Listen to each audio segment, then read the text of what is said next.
அனைவருக்கும் வணக்கம்.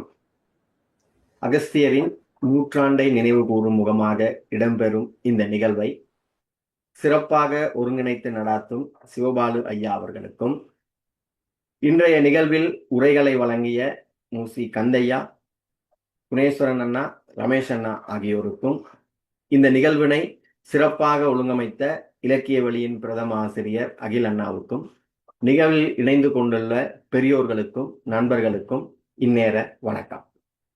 இன்றைய நிகழ்வில் கலையும் கருத்தியலும் அகஸ்தியரின் நோக்கு என்ற தலைப்பில் நான் ஒரு சிற்றுரை ஆற்ற உள்ளேன். இலங்கையின் முற்போக்கு அணியைச் சேர்ந்த எழுத்தாளர்களுள் ஒருவராக நன்கு அறியப்பட்டவர் அகஸ்தியர். அவர் படைப்பு, ஆய்வு, இலக்கிய செயற்பாடு என எல்லா தளத்திலும் முற்போக்கு கருத்துக்களை வெளிப்படுத்தியும் தன்னை முற்போக்கு எழுத்தாளர் குழுவின் ஒருவராக, முற்போக்காளராக முன்னிறுத்தியும் வந்துள்ளார். அவ்வகையில் அவரின் கருத்தியல் நிலைப்பாடு இடதுசாரி மார்க்சியம் சார்ந்தது என்பது வெளிப்படையானது.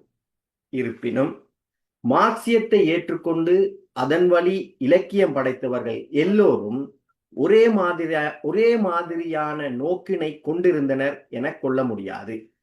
மார்க்சியம் குறித்த புரிதல், தாம் சார்ந்திருந்த மார்க்சிய அணி, மார்க்சிய சித்தாந்தங்களை உள்வாங்கிக் கொள்வதிலும் வெளிப்படுத்துவதிலும் உள்ள வேறுபாடுகள், சமூக வரலாற்று நிர்பந்தங்கள் முதலான பல காரணங்களால் மார்க்சிய எழுத்தாளர்களிடையே வேறுபாடுகள் காணப்படுகின்றன. இலங்கை முற்போக்கு எழுத்தாளர்களும் இதற்கு விதிவிலக்கானவர்கள் இல்லை. 1954 ஆண்டு இலங்கை முற்போக்கு எழுத்தாளர் சங்க உதயத்தோடு எழுச்சி பெற்ற மார்க்சிய நோக்கும் வளர்ச்சியும் 1960களில் சில நெருக்கடிகளை எதிர்கொண்டுள்ளன. இலங்கை சூழலில் மிக முக்கியமாக சர்வதேச அளவில் மார்க்சியத்தில் ஏற்பட்ட இந்த ரஷ்ய சார்பு, சீன சார்பு பிளவையொட்டி இலங்கையிலும் மார்க்சிய அணி பிளவுண்டது. 1965 ஏற்பட்ட அரசியல் மாற்றம் இடதுசாரி இயக்க செயற்பாடுகளுக்கு நெருக்கடியை தந்தது. 1970களில் மார்க்சிய வட்டத்திலிருந்தே இலக்கியத்தில் கலை அழகை வலியுறுத்தும் குரல்கள் எழுந்தன. அவை முற்போக்கு இயக்க செயற்பாடுகளை மீள் மதிப்பீடு அல்லது மறு விசாரணைக்கு உட்படுத்தின. முற்போக்கு இலக்கியத்தில் அழகியல் பிரச்சனைகள் விவாத பொருளாகின. 1971 ஆண்டு ஏற்பட்ட கிளர்ச்சி, ரஷ்யா, சீனா முதலான நாடுகளில் கம்யூனிசம் அடையத் தொடங்கிய பின்னடைவு, இலங்கையின் இன ஆதிக்க அரசியல் முதலானவையும் இந்த நெருக்கடிகளில் வெவ்வேறு அளவுகளில் தாக்கம் செலுத்தின. முற்போக்கு அணியை சார்ந்தவர்களுள் ஒரு சாரார் முற்போக்கு இயக்கத்தின் கடந்த கால நிலைப்பாடுகளை மறு விசாரணைக்கு உட்படுத்தியதுடன் அதன் தவறுகளையும் சுட்டிக்காட்டினர். அத்தகையோரு சிவத்தம்பியின் கருத்துக்கள் கவனத்தில் கொள்ளத்தக்கன. சான்றாக நான் ஒரு செய்தியை எடுத்து காட்டலாம். சகலரையும் உள்ளடக்கிய தேசிய இலக்கிய நிறுவனமாக தொழிற்பட வேண்டும், அதாவது சகலரையும் உள்ளடக்கிய தேசிய இலக்கிய நிறுவனமாக தொழிற்பட வேண்டும் என்ற உந்துதல் காரணமாகவும், தேசிய தன்மையை வற்புறுத்துவதற்காக இயலக்கூடிய சகலரையும் உள்ளடக்கிக் கொள்ளல் வேண்டும் என்ற, அதாவது இந்த தேசிய இலக்கியம் நிறுவனமாக இந்த முற்போக்கு இயக்கம் செயற்பட வேண்டும் என்ற எண்ணம் ஒரு பக்கம். இரண்டாவது தன்மை, தேசிய தன்மையை வற்புறுத்துவதற்காக இயலக்கூடிய சகலரையும் உள்ளடக்கிக் கொள்ளல் வேண்டும் என்ற நிலைப்பாடு காரணமாகவும் இந்த இலங்கை முற்போக்கு எழுத்தாளர் இயக்கம் ஈழத்து இலக்கியம், தேசிய இலக்கியம் என்ற கோஷங்களின் கீழ் அடிப்படை கருத்துகளில் முரண்பாடுடையோர் பலரையும் தன்னகத்தை கொண்டிருந்தது. இது ஒரு முக்கியமான கணிப்பு. அதாவது இந்த முற்போக்கு இயக்கம் அடிப்படை கருத்துக்களில் முரண்பாடுடைய பலரையும் தன்னகத்தை கொண்டிருந்தது. உண்மையான முற்போக்கு வாதத்துக்கான கருத்து நிலை இறுக்கம் ஒரு சிலரிடத்திலேயே இருந்தது. அதுவும் 1965 அடுத்து ஏற்பட்ட கருத்து நிலை வேறுபாடு, கட்சி பிளவை தொடர்ந்து இந்த கருத்தியல் இறுக்கமின்மை மேலோங்க தொடங்கிற்று. இந்த சிவத்தம்பியினுடைய இந்த பின்னிலை நோக்கிய மதிப்பீடானது முற்போக்கு இயக்கத்தினுடைய உள்ளார்ந்த பலவீனத்தை வெளிப்படுத்தி இருப்பதை காணலாம். இந்த இலங்கையினுடைய இந்த முற்போக்கு இலக்கியத்தை பாதித்த மேற்படி அம்சங்களை அகஸ்தியர் தன் எழுத்துக்களில் எவ்வாறு பிரதிபலித்தார்? நான் சொன்ன இந்த நெருக்கடிகள் எல்லாவற்றையும் அகஸ்தியர் தன்னுடைய எழுத்துக்களில் எவ்வாறு பிரதிபலித்தார்? அல்லது மேற்படி நெருக்கடிகள் அல்லது மேற்படி போக்கு அகஸ்தியரின் எழுத்துக்களை எவ்வாறு பாதித்தன? அதனை போலவே 1960களில் அவரிடம் இருந்த அவர் இருந்த நிலைப்பாட்டிலேயே தொடர்ந்தும் இருந்தாரா? அதாவது தொடக்க காலத்தில் முற்போக்கு சிந்தனையில் ஈர்க்கப்பட்டு எழுத்துலகில் பிரவேசித்த அகஸ்தியர் பிற்பட்ட காலத்தில் மார்க்சியம் எதிர்கொண்ட நெருக்கடிகள், மாற்று நிலைப்பாடுகள், புதிய சூழ்நிலைகள் இவற்றையெல்லாம் ஒட்டி தன்னுடைய நிலைப்பாட்டில் இருந்து மாற்றமடைந்தாரா? அல்லது தொடக்க காலத்தில் தான் இருந்த நிலைப்பாட்டிலேயே இருந்தாரா? அதான், அதாவது 1960களில் அவர் இருந்த நிலைப்பாட்டிலேயே தொடர்ந்தும் இருந்தாரா? அல்லது பிற்பட்ட கால போக்குகளை, யதார்த்தத்தை உள்வாங்கி தன் நிலைப்பாட்டில் மாற்றங்களை உள்வாங்கி கொண்டாரா? முதலானவை தொடர்பான சிந்திப்பு அகஸ்தியரின் எழுத்துலகை புரிந்து கொள்வதற்கு துணை செய்வன ஆகும். அகஸ்தியரின் கருத்தியல் நிலைப்பாட்டை அவரின் படைப்பிலக்கியங்களில் வெளிப்படையாகவே கண்டுகொள்ள முடிகிறது. மிக முக்கியமாக இங்கு ரமேஷ் அண்ணன் அதை பற்றி விரிவாக பேசினார், குணேஸ்வரன் அண்ணனும் எடுத்துக்காட்டினார். கதைகளினுடைய கரு, பாத்திர வார்ப்பு, அந்த கதைகளுக்குள் அகஸ்தியர் உருவாக்கும் முரண்கள், அந்த முரண்களுக்கு அவர் தரும் முடிவுகள், கதைகளின் தலைப்புகள் என எல்லாமே ஆராய்ந்து அறிவதற்கு இடமற்ற வகையில் வெளிப்படையாகவே அவரின் இடதுசாரி நிலைப்பாட்டை வெளிப்படுத்தி நிற்கின்றன. இவற்றுடன் அந்த நூல்களுக்கு அவர் எழுதிய முன்னுரைகளிலும் தன் நிலைப்பாட்டை அவர் பகிரங்கமாகவே பிரகடனப்படுத்தியுள்ளார்.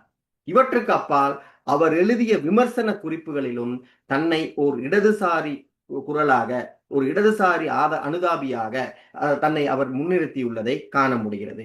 உதாரணத்துக்காக நான் அந்த மகாகணம் பொருந்திய என்ற தொகுப்பில் அவர் எழுதியுள்ள சிறு குறிப்பை மட்டும் இங்கு கூறுகிறேன். அதாவது, வாழ்க்கையின் பிம்பமே இலக்கியம். இவ்வாறு பிம்பமாகும் இலக்கியம் சமுதாயத்தை விமர்சிப்பதாகவும் இதே சமுதாயத்தை முன்னேற்ற அதற்கான கருத்தியலை அழுத்தி சமூக மாற்றத்தை உந்துதப்படுத்துவதற்காகவும் அமையுமாயின் அதுவே மகத்தான இலக்கியம். என் நெடுங்கால வாழ்க்கை அனுபவங்கள், பலதரப்பட்ட மக்களிடமிருந்து கற்றுக்கொண்ட படிமங்கள், முற்போக்கு இயக்க இலக்கிய ஈடுபாடுகள், தொழிலாளர் வர்க்க இணைப்பின் போதம், இவையே என் இலக்கிய வளர்ச்சிக்கும் வளர்த்துக்கும் ஊற்றுக்கண் என்று குறிப்பிட்டுள்ளார். அப்ப இந்த பிரகடனங்கள் எல்லாமே எங்களை வெளிப்படையாகவே ஆராய்ந்து அறிவதற்கு இடமற்ற வகையில் அவரது இடதுசாரி கருத்தியல் நிலையினை வெளிப்படுத்தி நிற்கின்றன. நான் முன்பே கூறியது போல, இப்ப இடதுசாரி முற்போக்கு எழுத்தாளர்கள் எல்லாரையும் ஒரே ஒரே வடிவத்துக்குள் அல்லது ஒரே வகைக்குள் உள்ளடக்க முடியாதுள்ளது. அவற்றுக்குள்ளும் வெவ்வேறு நிலைப்பட்ட, வெவ்வேறு கருத்தியல் சார்ந்த, வெவ்வேறு சிந்தனை சார்ந்த குழுவினர் இருக்கின்றனர். அதில் அகஸ்தியரின் நிலைப்பாடு என்ன என்பதே என்னுடைய உரையினுடைய மையமாக இருக்கிறது. இப்ப அகஸ்தியர் பல இடங்களில் பிரகடனங்களை வெளிப்படுத்தியுள்ளார். அவருடைய முன்னுரைகளிலும் அவர் எழுதிய விமர்சன குறிப்புகளிலும் அவர் பல பிரகடனங்களை, இடதுசாரி கருத்தியல் சார்ந்த இலக்கியம் எவ்வாறு அமைய வேண்டும், அவர் எவ்வாறு இலக்கியம் படைக்கின்றார் என்பன தொடர்பான பிரகடனங்களை முன்வைத்துள்ளார். ஆனால் அந்த பிரகடனங்களுக்கு அமைவாக, அதாவது இந்த முற்போக்கு இலக்கிய நோக்கு நிறைந்த படைப்புகளாக அவருடைய படைப்புகள் இருக்கின்றனவா, அல்லது முற்போக்கு இலக்கியம் என முன்னிறுத்தக்கூடிய செறிவு நிறைந்தவையாக அவை விளங்குகின்றனவா என்பன தனியான ஆய்வுக்குரியவை. அந்த ஆய்வுக்கு நான் இங்கு செல்லாமல் அவரின் கருத்தியல் நிலைப்பாடு இந்த கலை இலக்கியமும் வர்க்க நிலைப்பாடும் என்ற நூலில் எவ்வாறு வெளிப்பட்டுள்ளது என்பதையே சுருக்கமாக சுட்டிக்காட்ட விளைகிறேன். இந்த கலை இலக்கியமும் வர்க்க நிலைப்பாடும் என்ற நூல் 1991 வெளிவந்துள்ளது. அதாவது, இப்ப இந்த நூல் ஏன் அகஸ்தியரினுடைய கருத்தியல் நிலைப்பாட்டை கண்டறிவதற்கு முக்கியமானது என்றதற்கான என்னுடைய கருத்தை நான் அடுத்து சுட்டிக்காட்டுகிறேன். அதாவது, இலங்கையில் முற்போக்கு இலக்கிய செல்நெறியை பாதித்த விடயங்களை அகஸ்தியர் எவ்வாறு உள்வாங்கிக் கொண்டார், அல்லது அவை எவ்வாறு அவரை பாதித்துள்ளன என்பதை அறிவதற்கான ஒரு நல்ல ஆவணமாக இந்த கலை இலக்கியமும் வர்க்க நிலைப்பாடும் என்ற நூல் அமைகிறது. அந்த அந்த நூல் கலை இலக்கியம் பற்றிய அகஸ்தியர் அந்த நூலில் கலை இலக்கியம் பற்றிய தன்னுடைய நிலைப்பாடுகளை வெளிப்படையாக வெளிப்படுத்தியுள்ள அவர் தான் நிராகரிக்கின்ற இலக்கிய போக்கினை பகிரங்கமாகவே காரண காரியங்களோடு மறுத்துரைத்துள்ளார்.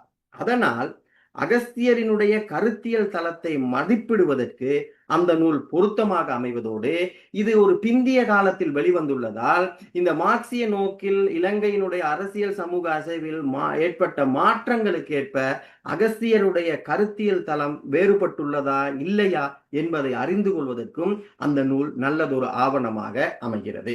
அந்த நூலை எடுத்து பார்க்கின்ற பொழுது ஓர் இனத்துள் இரு வர்க்கம், இலக்கியமும் வர்க்க சார்பும், கவிதையும் வசனக்கோர்ப்பும், படைப்பாளி வாசகன், 1956 தொடக்கம் 1970 இலங்கை ஒரு சிறுகுறிப்பு, சமூகவியற் கலை இலக்கியம், யதார்த்தம் ஒப்பனை, இலக்கியமும் ரசனையும், சித்தாந்தமும் மனோதர்மமும், தன்னிச்சாவாத இலக்கியம் ஆகிய உட்தலைப்புகள் அந்த நூலில் அடங்கியுள்ளன. நூலின் கோட்பாடு சார்ந்த விவரிப்புகளிலும் வரலாறு பற்றிய நோக்கு முறையிலும் இயங்கியல் பார்வை மேலோங்கியுள்ளதை கண்டுகொள்ள முடிகிறது. கலை, இலக்கியம், அரசியல் எந்த துறையாயினும் வரலாறு, விஞ்ஞானம், தத்துவம் ஆகிய மெய்ஞானத்தோடு அணுகினால் மட்டுமே யதார்த்த நிலையை தரிசிக்க முடியும் என்ற கருத்தை அகஸ்தியர் அழுத்தமாக வலியுறுத்தியுள்ளார். அவ்வாறு வலியுறுத்தியுள்ள அவர் இலங்கையின் வரலாற்று அசைவின் சில பக்கங்களை, இலக்கிய நகர்வின் சில போக்குகளை இயங்கியல் நோக்கில் மதிப்பிடும் முயற்சியை அந்நூலில் மேற்கொண்டுள்ளார். எந்த ஒன்றும் சுயம்புவாக உருவாக்கம் பெறுவதில்லை. அதற்கான சமூக வரலாற்று பின்புலம் ஒன்று இருந்திருக்கும். மார்க்சிய ஒளியில் விஞ்ஞான பூர்வமாக நோக்கினால் அந்த பின்புலத்தை கண்டறியலாம் என்ற அந்த மார்க்சிய அடிப்படையை அகஸ்தியர் இறுக பற்றியுள்ளதை இந்த நூலில் விவரிக்கப்படும் அந்த செய்திகளும் விவரிக்கப்படுகின்ற முறையிலும் கண்டுகொள்ள முடிகிறது.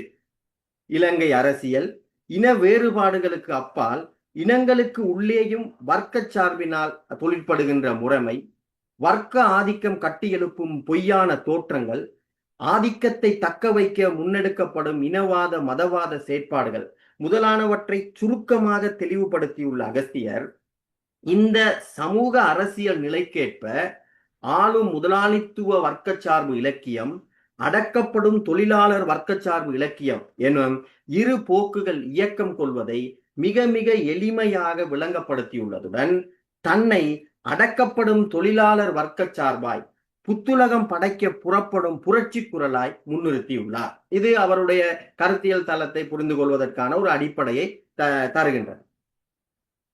கலை இலக்கியங்களின் வர்க்க சார்பை அம்பலப்படுத்த முயற்சி செய்துள்ள அகஸ்தியர் சார்பற்ற இலக்கியம் படைக்கின்றோம், நடுநிலைமை வகிக்கின்றோம், சித்தாந்த சிறைகளுக்கு வெளியிலிருந்து எழுதுகிறோம் என்றெல்லாம் கூறி கலைக்காகவே என வாதிடும் குழுவினரின் போலிமையை அம்பலப்படுத்தி காட்டியுள்ளார். வர்க்க சார்பற்ற கலை இலக்கியங்கள் என்று எவையும் இல்லை, அரசியல் வேறு இலக்கியம் வேறு என்ற வாதம் உண்மை அல்ல என எடுத்துக்காட்டும் அவர் கலைக்காகவே என்ற குழுவினரை வக்கரித்து போன கலை இலக்கியக்காரர்கள், தாந்தோன்றித்தனமான விமர்சகர்கள், ஆளும் முதலாளித்துவ வர்க்கத்துக்கு துணை போகிறவர்கள், பொறுப்பற்றவர்கள் என சாடியுள்ளதுடன் பொன்னுத்துரையினால் முன்வைக்கப்பட்ட இந்த நட்போக்குவாத நிலைப்பாட்டையும் அகஸ்தியர் பல தளங்களில் போகிற போக்கில் மறுதளித்துள்ளார். அந்த இத்தகைய மறுப்புகளின் ஊடாக யதார்த்தவாதத்தின் இன்றியமையாமையையும் முற்போக்கு இலக்கிய கலாசாரத்தின் வளத்தை, சமூக முக்கியத்துவத்தையும் அவர் என்ன செய்திருக்கிறார் என்றால் நிரூபிக்க முயற்சி செய்துள்ளார். உருவ உள்ளடக்கத்தில் அகஸ்தியர் உள்ளடக்கத்துக்கு அதிக முதன்மை கொடுத்துள்ளதை கண்டுகொள்ள முடிகிறது. உதாரணத்துக்கு அவருடைய ஒரு கோட்டேஷன் சொல்றதா இருந்தால், கவிதை அது கொண்டுள்ள கருத்தியலால் மட்டுமே அழியா இலக்கியமாகிறது. உயிரற்ற வெற்றுடல் நாறுவது போல உள்ளடக்கமற்ற கவிதை அல்லது இலக்கியம் நாற்றம் எடுக்கும் என்பது அவர் கூற்று. கவிக்கு விஷயம் அல்ல, உருவமே பிரதானம்.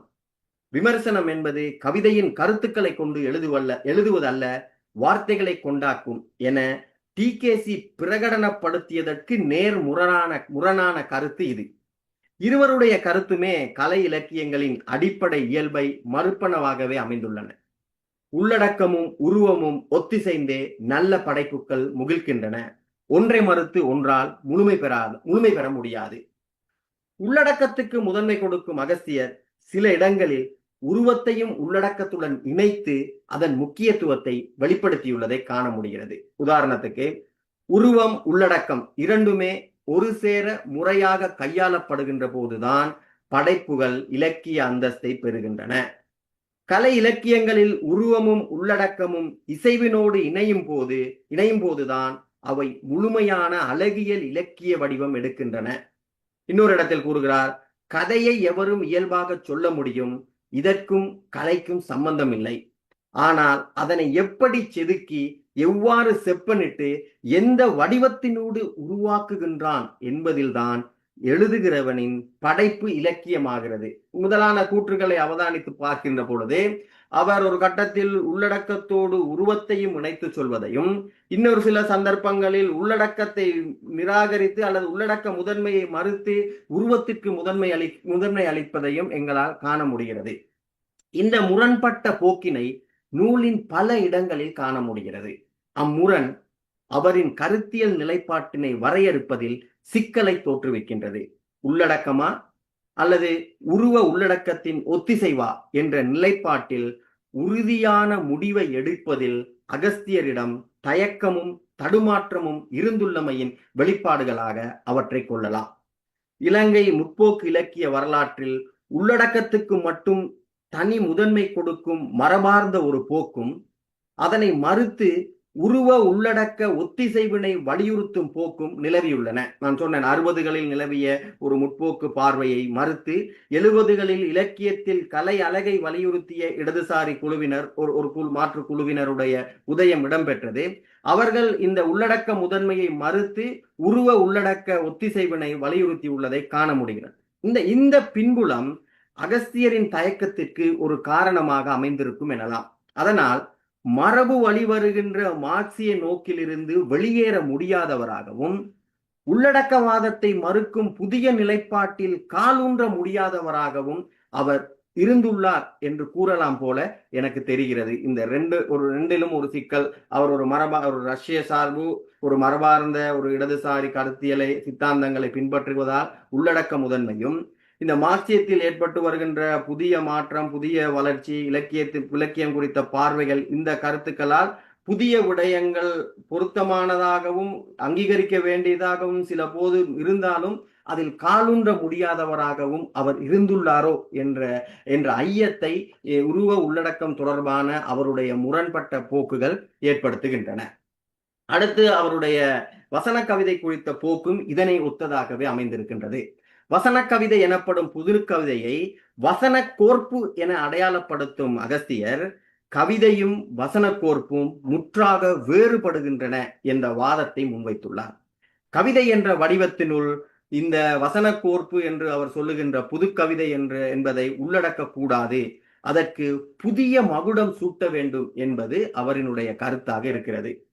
அதாவது பிற்போக்கு கருத்துக்களை தகர்த்தெறிந்து பலம் பொருந்திய ஆயுதமாக வசனக்கோர்ப்பு இலக்கியம் வளம் பெற வேண்டும் என கூறும் அவர், வசனக்கோர்ப்புகள் பெரும்பாலும் கற்பனாவாத பழமை சார்ந்த பிற்போக்கு கருத்துக்களை கொண்டிருக்கும் போது இந்த புதிய வசனக்கோப்பு வடிவத்தினாலும் பிரயோசனம் இல்லாமல் போய்விடுகிறது என உள்ளடக்கவாதத்துள் நுழைந்துள்ளார். இந்நோக்கு கைலாசபதி முதலான முற்போக்காளர் புதுக்கவிதை மீது கொண்டிருந்த ஒவ்வாமையின் தொடர்ச்சியே ஆகும். யாப்பற்ற கவிதையை கவிதை என அவர்கள் ஏற்க மறுத்ததன் வெளிப்பாடாகவே அகஸ்தியர் கவிதை என்ற வடிவத்துக்குள் இந்த நாங்கள் இன்று புதுக்கவிதை என்று சொல்லப்படுகின்ற வடிவத்தை உள்ளடக்குவதற்கு தயங்குகிறார். ஆனால் இலக்கிய வரலாற்றில் பழைய வடிவங்கள் கால மாற்றங்களுக்கு ஏற்ப இணக்கமடைதல் ஒரு பொது இயல்பாகவே இருந்திருக்கிறது. அது இலக்கிய வரலாற்று நியதி என்று நாங்கள் கூறலாம். தமிழ்ச்சூழலில் புதுக்கவிதையின் வளர்ச்சியும் நிலைபெறும் தவிர்க்க முடியாத இடத்தை பெற்றதால் அதனை முழுதும் நிராகரிக்க முடியாத நிலைமை ஏற்பட்டது. அதனுடைய தொடர்ச்சி தான் இன்றைய புதுக்கவிதையினுடைய நிலைப்பேறு, கல்வி நிலையங்களில் புதுக்கவிதை பாடநூலாக்கப்பட்டமை, இது இப்படியான பல விவாதங்கள் எங்களுக்குள் நடந்திருக்கின்றன.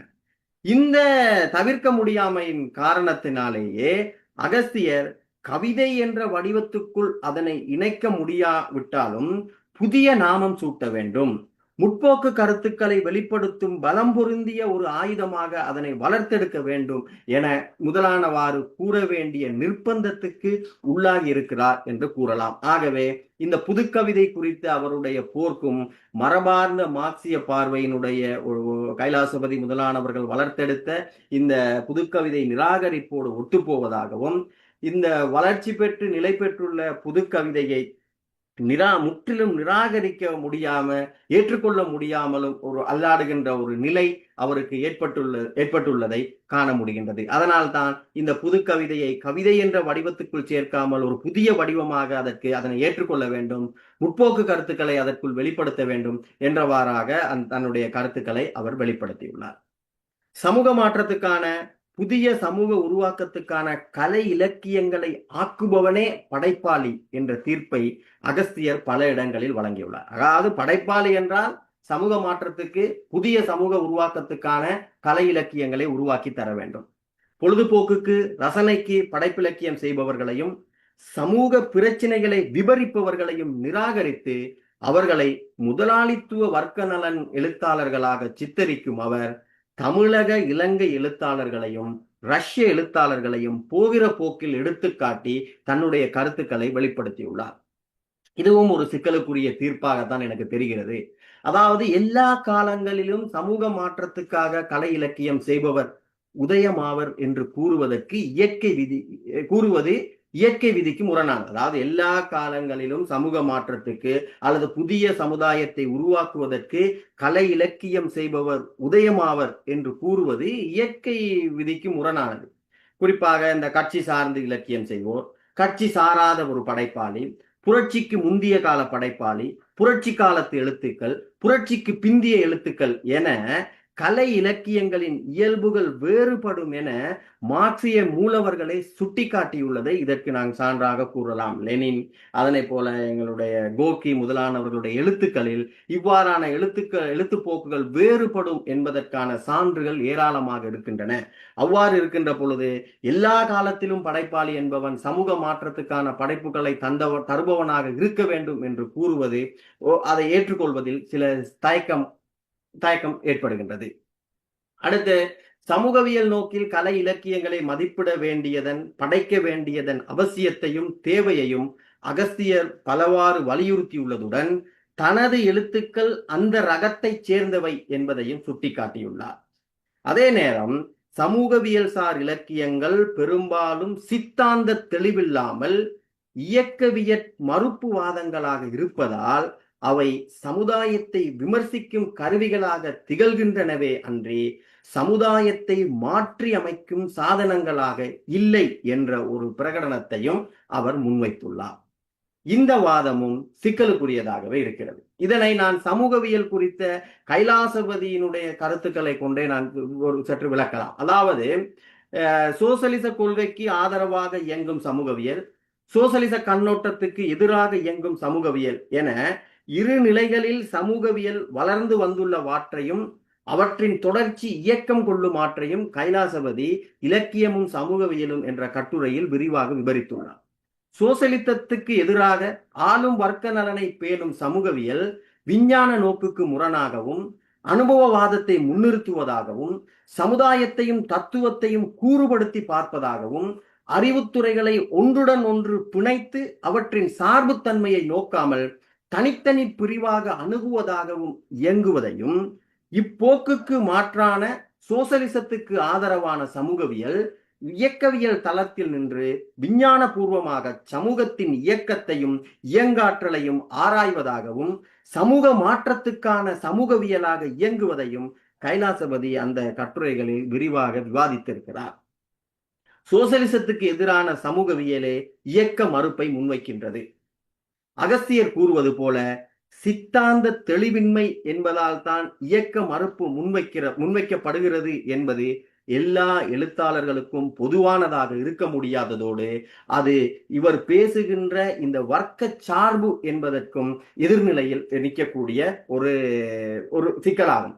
இந்த சித்தாந்த தெளிவின்மை குறித்து கருத்துரைக்கும் போது அகஸ்தியர் டால்ஸ்டாய் முதல் எமிலி சோலா வரையான பல படைப்பாளிகளை சுட்டிக்காட்டி அவர்களின் படைப்புகள் கற்பனாவாத சோசலிச கருத்துக்களை கொண்டனவாக இருந்தன என்றும் வர்க்க சமரசம், நீதி போதனை, மானிட தர்மம் அவற்றின் பிரதான பண்புகளாக இருந்தன என்றும் சுட்டிக்காட்டியுள்ளதுடன் புதிய சமுதாயத்தை உருவாக்குவதற்கான அடிப்படைகள் அவர்களின் படைப்புகளில் இல்லை என்பதையும் குறிப்பிட்டுள்ளார். இவ்விடத்தில் டால்ஸ்டாய் முதலானவர்கள் சித்தாந்த தெளிவில்லாமலா படைப்பு செயற்பாடுகளில் ஈடுபட்டனர் என்ற கேள்வி எழுகிறது. அதாவது அகஸ்தியருடைய சித்தரிப்புகளையும் டால்ஸ்டாய் பற்றிய விவரங்களையும் பார்க்கின்ற பொழுது டால்ஸ்டாய் முதலானவர்கள் சித்தாந்த தெளிவில்லாமலா படைப்பு செயற்பாடுகளில் ஈடுபட்டனர் என்ற கேள்வி அதற்குள் எழுகிறது. லெனின் கிட்டத்தட்ட இவருடைய அகஸ்தியர் கூறியுள்ள கருத்துக்கள் டால்ஸ்டாய் பற்றிய லெனினுடைய கருத்துக்களில் இடம்பெறுகின்றன. அவர் இதிலிருந்து சில வேறுபடும் புள்ளி முக்கியமான, அதாவது லெனின் கற்பனாவாத சோசலிச கருத்துக்களும் வர்க்க சமரசம், நீதி போதனை முதலானவையும் டால்ஸ்டாயின் எழுத்துக்களில் இடம்பெற்றுள்ளவற்றை சுட்டிக்காட்டி இருந்தாலும் அவர் டால்ஸ்டாயுடன் சித்தாந்த தெளிவின்மை காணப்பட்டது என்ற குற்றச்சாட்டை முன்வைக்கவில்லை என்பது முக்கியமானது. லெனின் டால்ஸ்டாய் வாழ்ந்த அல்லது அவர் கலை இலக்கியம் செய்த கால சூழலை முதன்மைப்படுத்தியுள்ளார். அந்த கால சூழல் தான் அதற்கு காரணம். உதாரணத்துக்காக அவருடைய கூற்றை நான் கூறுவதென்றால், 1/4 நூற்றாண்டுக்கு முன்பாக டால்ஸ்டாய் சித்தாந்தத்தின் விமர்சன கூறுகள் பிற்போக்கு கற்பனா அம்சங்களை கொண்டிருந்த போதிலும் மக்கள் தொகையின் சில பகுதிகளுக்கு சில சமயங்களில் நடைமுறை பயனுடையனவாக விளங்கின. இது கடந்த 10 ஆண்டில் நடந்திருக்க முடியாது. அதான் மிக முக்கியமானது. இது கடந்த 10 ஆண்டில் நடந்திருக்க முடியாது. காரணம், வரலாற்று வளர்ச்சி 1880 ஒட்டிய ஆண்டுகளுக்கும் கடந்த நூற்றாண்டின் இறுதி ஆண்டுகளுக்கும் இடையே கணிசமான முன்னேற்றத்தினை அடைந்திருந்தது. இந்த வாதத்தினுடைய அடிப்படை டால்ஸ்டாய் வாழ்ந்த காலச்சூழல் அவருடைய கருத்துக்களுக்கு காரணம் என்பதாக விரிகிறதை நாங்கள் பார்க்கலாம்.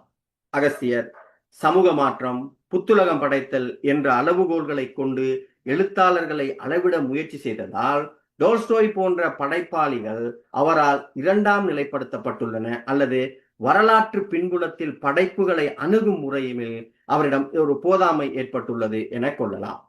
கற்பனாவாத கலை இலக்கியங்களை நிராகரிக்கும் அகஸ்தியர் அவை முதலாளித்துவ வர்க்க சார்பு கொண்டவை, அவர்களுக்கு சேவகம் செய்பவை என்பதை வெவ்வேறு வகைகளில் வெளிப்படுத்தியுள்ளார். அவற்றின் தொடர்ச்சியாக ரசனை என்பதை அணுகியுள்ள அவர் கலைக்காகவே என்ற குழுவினர் கூறுவது போல ரசனை என்பது பக்கச்சார்பற்றது அல்ல. அதன் உருவாக்கம் வாழ்க்கை குறித்த நோக்கிலிருந்தே இடம்பெறுகிறது. அதற்கேற்ப அந்த ரசனை அல்லது அழகியல் என்பது சார்பு நிலை பெறுகிறது என்பதை அவர் தெளிவாக விவரித்திருக்கிறார். அதே நேரம் அழகியல் குறித்த அவருடைய வரையறை என்பது ஒரு ஐயத்துக்குரியதாக இருக்கிறது. அதாவது எந்த கருத்தியல் ஒருவர் வாழ்க்கைக்கு இசைவானதோ அந்த கருத்துருவம் அழகியலாகவும், எந்த கருத்துருவம் ஒருவர் நிலைப்பாட்டுக்கு இசைவற்றதோ அந்த கருத்தியல் அசிங்கமானதாகவும் தோன்றுகிறது என்பது அழகியல் அல்லது ரசனை குறித்த அவருடைய வரையறை. அதாவது ஒருவருக்கு இசைவான கருத்தியல் அழகாக இருக்கின்றது, இசைவற்ற கருத்தியல் அசிங்கமாக இருக்கின்றது என்பதுதான். அப்ப உள்ளடக்கம் தான். அப்ப என்ன சொல்கின்றார் என்றால், ரசனை உள்ளடக்கத்தால் தீர்மானிக்கப்படுகிறது என்பது அதன் சாரம். ஆனால் வெறும் கருத்துக்கள் மட்டும் கலைகளாவதில்லை. எது அழகு என்பதில் மாறுபட்ட நோக்குகள் உள்ளன. மார்க்சியம் அழகியல் என முன்னிறுத்துவதற்கும் தூய கலைவாதிகள் அழகியல் என முன்னிறுத்துவதற்கும் இடையே வேறுபாடுகள் உள்ளன. இருப்பினும் கருத்துக்கள் மட்டும் அழகியல் ஆவதில்லை. கைலாசபதியின் முற்போக்கு இலக்கியத்தில் அழகியல் பிரச்சனைகள் என்ற கட்டுரை தொடர்பில் இலங்கையில் இடம்பெற்ற விவாதங்கள் அதனை நன்கு வெளிப்படுத்தியுள்ளன. அகஸ்தியரின் கருத்துகளில் அவ்வாதத்தின் செல்வாக்கு இடம்பெற்றதாக தெரியவில்லை. அவர் மரபார்ந்த மார்க்சிய நிலை நின்று உள்ளடக்கத்தை அளவுகோலாக கொண்டு ரசனையை வரையறுக்க முனைந்துள்ளதை காண முடிகிறது. அப்ப இவ்வாறு நோக்கின்ற பொழுது நான் முடிவாக என்னுடைய கருத்துக்கு வருகின்றேன்.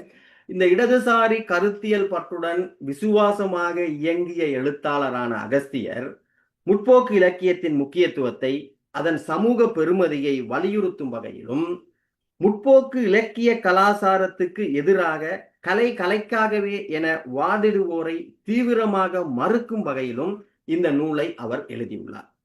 கலை இலக்கியங்களின் வர்க்க சார்பையும் கலைக்காகவே என வாதிடுவோர்களின் நிலைப்பாடுகளையும் கோட்பாட்டு பின்புலத்துடன் விரிவாக விளங்கப்படுத்தப்பட்டுள்ளவை இந்நூலின் முக்கிய பலம் எனலாம். அவை கலை இலக்கியங்களின் சமூக பெறுமதியை வலியுறுத்துபவர்களின் அல்லது இடதுசாரிகளின் பொதுவான பார்வையின் அல்லது வரலாற்று முழுக்க இருந்த ஒரு பொதுவான பார்வையின் பிரதிபலிப்புகளாக அமைந்துள்ளன. ஆனால் அவர் இலங்கையினுடைய அல்லது தமிழ் இலக்கியத்தினுடைய செல்நெறியை வியாக்கியானம் செய்வதிலும் அவற்றின் போக்குகளை சுட்டிக்காட்டுவதிலும் அவரிடம் சில சிக்கல்களும் தெளிவின்மைகளும் இருப்பதை காண முடிவதோடு அவருடைய கொள்கை சார்ந்த விவரிப்பிலும் சில கருத்து முரண்பாடுகள் இருப்பதை காண முடிகிறது. உள்ளடக்க உருவ ஒத்திசைவா, அவருடைய அழகியல் குறித்த பார்வை, சமூகவியல் குறித்த பார்வை, இந்த மாதிரியான கருத்துக்களில் சில வகையான சிக்கல்கள் காணப்படுகின்றன. இருந்த போதிலும் மக்கள் நலன், சமூக சுதந்திரம், புதிய சமூக உருவாக்கம், புத்துலகு படைப்பதற்கான இலக்கிய ஆக்கம் அல்லது அத்தகைய படைப்பாளி முதலானவற்றை போற்றி கொண்டாடியுள்ள அவர் மக்கள் விரோத படைப்பு, முதலாளித்துவ வர்க்கத்துக்கு சார்பான கலை இலக்கியம், பொழுதுபோக்கு இலக்கியம், தனிநபர் சுதந்திரம், ரசனை இலக்கியம் முதலானவற்றை வெறுத்து ஒதுக்கியுள்ளார். இவற்றை வெளிப்படுத்தும் பொழுது அவர் தன்னை ஒரு மரபார்ந்த இடதுசாரியாகவே நிலைநிறுத்தியுள்ளார். யாந்திரிகத்தனமான மார்க்சிய விதிகளை பின்பற்றும் போக்கு அவரிடம் மேலோங்கி இருந்துள்ளதை கண்டுகொள்ள முடிகிறது. இலங்கை சூழலில் முற்போக்கு இலக்கிய செல்நெறியில் ஏற்பட்டு வந்த மாற்றங்களை உள்நாட்டிலும் சர்வதேச மட்டங்களிலும் இந்த இடதுசாரி அரசியலிலும் இடதுசாரி இலக்கிய நோக்கிலும் ஏற்பட்டு வந்த மாற்றங்களை அவர் அனுசரித்ததாக அல்லது மார்க்சிய நோக்கில் அதை அணுகியதாக தெரியவில்லை. மரபு வழியான பாதையில், அதாவது மார்க்சியம் கற்பிக்கின்ற மரபு வழியான பாதையில் அவர் இறுக்கமாக பயணித்துள்ளார். மார்க்சிய மூலவர்கள் கடந்த காலத்தை விஞ்ஞான நோக்கில் அணுகியதைப் போல பிற்கால மாற்றங்களையும் மார்க்சிய ஒளியில் அணுகுதல் அவசியமானதாகும். அகஸ்தியருடன் அப்போக்கு மேலோங்கவில்லை. மார்க்சிய மூல தத்துவங்களை பச்சையாக உள்வாங்குவதிலும் பிரயோகிப்பதிலுமே அவர் அதிக அக்கறையும் கவனமும் செலுத்தியுள்ளார். அதனை நாங்கள் ஒரு பிற்பட்ட கால ஒரு சொல்லாடல் ஒரு வரட்டு மார்க்சிய நிலைப்பாடில் அவர் இருந்துள்ளார் என்று எண்ண தோன்றுகிறது. அவருடைய படைப்பிலக்கியங்களிலும் இந்த மார்க்சிய மூல தத்துவங்களை யாந்திரிகமயமாக அல்லது பச்சையாக அப்படியே பிரயோகிக்கின்ற போக்கின் வெளிப்பாடுகளை வெவ்வேறு மட்டங்களில் காண முடிகின்றது. அப்ப இப்படி பார்க்கின்ற பொழுது அகஸ்தியருடைய கருத்தியல் தளம் என்பது இலங்கை மார்க்சிய சூழலில் அவர் வரித்து கொண்ட தொடக்க காலத்தில் அவர் 60களில் இலங்கையில் மேலோங்கி இருந்த இந்த இலக்கிய சூழலில் 60களில் முனைப்பு பெற்றிருந்த இந்த உள்ளடக்கவாத முதன்மை மரபார்ந்த சித்தாந்த நோக்கில் இறுக்கமாக இருக்கின்ற நிலையிலிருந்து விடுபடாதவராக தொடர்ந்தும் அந்த விசுவாசத்தோடு பயணித்துள்ளதை கண்டுகொள்ள முடிகிறது என்று கூறி விடைபெறுகிறேன். நன்றி, வணக்கம்.